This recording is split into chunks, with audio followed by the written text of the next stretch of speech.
Όταν ήρθα Ελλάδα ήμουνα 10 χρονών. Πήγα 6η δημοτικού, μετά πήγα γυμνάσιο και 1η λυκείου. Έκανα 5 χρόνια. Σωστά.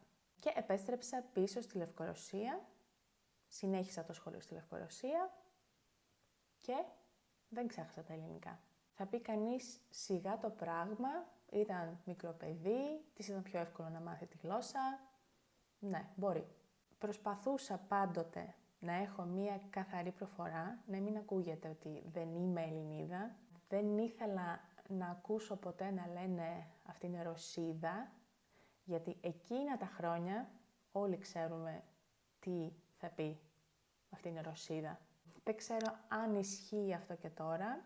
Ευτυχώς, δυστυχώς, δεν συναναστρέφομαι με Έλληνες εκείνης της εποχής. Αυτό που έχω καταφέρει στην τελική είναι να μεταδίδω στον κόσμο όσα ξέρω. Έχω μάθει τα βασικά.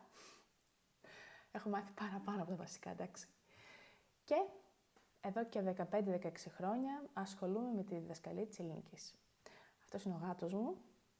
Το αρέσει και αυτού να είναι εδώ στο βίντεο μαζί μας. Αυτός είναι ο Λιώβα.